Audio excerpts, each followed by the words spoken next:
नमस्कार। आज अगस्ट मास 23 तारिख शुक्रवार। आसंतु देश विदेशर किछि गुरुत्वपूर्ण खबर उपरे नजर पकाइबा। ओडिशा रे सुना खणीर संधान मिलिछि। विधानसभा बजेट अधिवेशनर द्वितीय पर्यायर तृतीय दिनर प्रश्नकाल समय रे कांग्रेस विधायक ताराबाहिनी पतिंक प्रश्नर उत्तर रे खणी मंत्री विभूति जेना उत्तर रखी एही सूचना देइचंती। देवगढ़ जिला आड़स रामपल्ली अंचल रे सुना पत्थरर संधान मिलिछि। सूचना अनुसार जीएसआई रो तंबा पत्थर अन्वेषण बेले सुनार संधान मिलिछि। एही अंचल रे सुना गच्छित थिबा भूतत्व आकलनरू जणा पड़िछि। एबे एही खनिज ब्लॉक को नीलाम पई प्रस्तुति करा जाउछि। मयूरभंजर जसीपुर, सूर्यागुड़ा, रुआसी, इडेलकुचा, मारेडिही, सुलेईपाट और बादाम पहाड़ अंचल रे सुना खणीर अन्वेषण चलीछि। बाकी सुंदरगढ़, नवरंगपुर, अनुगुल, कोरापुट, मालकानगिरी, संबलपुर एवं बौद्धर किछि स्थान रे सुना खणी थिबार सूचना मिलिछि। ताहार सब जांच चलीछि बोली मंत्री सूचना देइचंती। परवर्ती खबर, लक्ष्मी बस योजना रे राज्य सरकारक 374 कोटी टंकार क्षति। विधानसभा रे परिवहन मंत्री सूचना अनुसार सारा राज्य रे गोटिए वर्ष रे लक्ष्मी बस पाई 369 कोटी 12 लक्ष 44,640 टंका खर्च होइतिला। एथुरु आदाय होइछि मात्र 25 कोटी 3 लक्ष। तेणु एही योजना रे 374 कोटी 8 लक्ष 58 हजार टंकार क्षति होइतिबा मंत्री सूचना देइचंती। परवर्ती खबर, पूर्वतन मुख्यमंत्री नवीन पट्टनायक को हॉकी खेलाड़ी भेटिचंती। एही साक्षात को नवीन तांको सोशल मीडिया प्लेटफॉर्म एक्स रे शेयर करिचंती।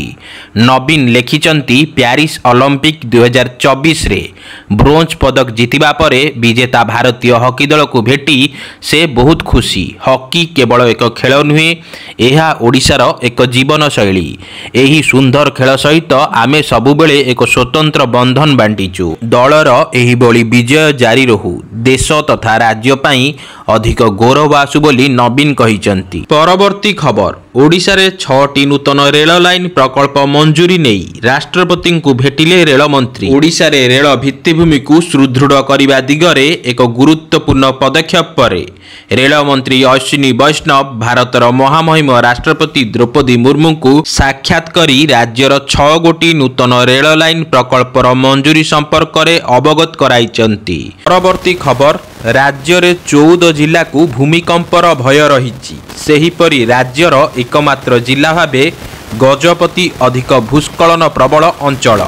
गजपति रे 129 भूस्खलन प्रवण अंचल अछि। विधानसभा रे कांग्रेस विधायक पवित्र साउंतांक प्रश्नर उत्तर रे राजस्व और विपर्यय परिचालना मंत्री सुरेश पुजारी लिखित भावे एही उत्तर देइचंती। राज्यर जोन 3 भूकंप अंचल हेउची जगतसिंहपुर, केन्द्रापड़ा, पुरी, खोर्धा, कटक, जाजपुर, ढेंकानाल, अनुगुल, संबलपुर, झारसुगुड़ा, सुंदरगढ़, बरगढ़, बालेश्वर, मयूरभंज एही जिला गुड़िक भूकंप प्रवण अंचल रे आसुची।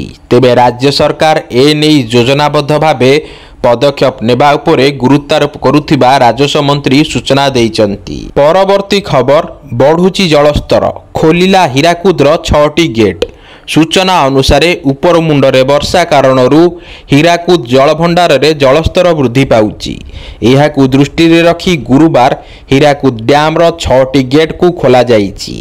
वर्तमान मोट 6टी गेट देई जल निष्कासित हेउची। परवर्ती खबर, केंद्र सरकार विरुद्ध रे राहुल गांधी का आह्वान रे सारा देश रे ईडी ऑफिस सम्मुख रे प्रतिवाद करुची कांग्रेस। ईडी और सीबीआई रो कार्यकारिता को नहीं प्रश्न उठाई धारण देबा परे भुवनेश्वर ईडी ऑफिस घेराव करिचंती कांग्रेस कर्मकर्ता।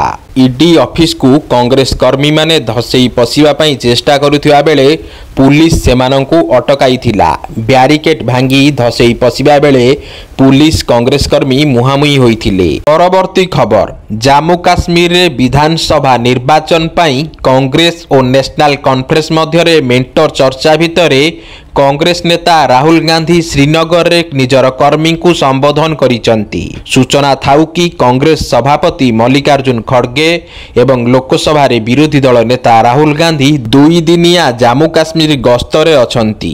अनुमान करा जाउछि जे विधानसभा निर्वाचन को दृष्टि रे रखी उभय नेता खूब शीघ्र नेशनल कॉन्फ्रेंस सहित मेंट को चूड़ांत रूप देबे।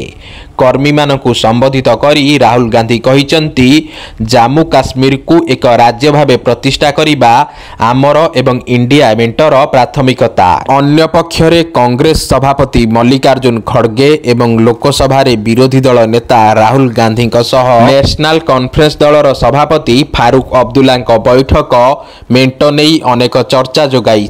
परवर्ती खबर आसंता 24 तारिख रे राज्य रे एक घूर्णिबलय सृष्टि होई पारे। बालेश्वर पश्चिमबंग और झारखंड उपरे एही घूर्णिबलयर प्रभाव रहिबो। एहार प्रभाव रे 23 रु उत्तर ओडिशा रे प्रबल वर्षार संभावना रहिछि। दिन बेला खरा हेउतिबारु अपराह्न रे घड़घड़ी होई पारे बोली पूर्वानुमान करा जाइछि। पाणीपाग विभागर पूर्वानुमान कहूछि उत्तर बंगोपसागर और संलग्न अंचल रे 24 तारिख रे घूर्णिबलय सृष्टि हेबो।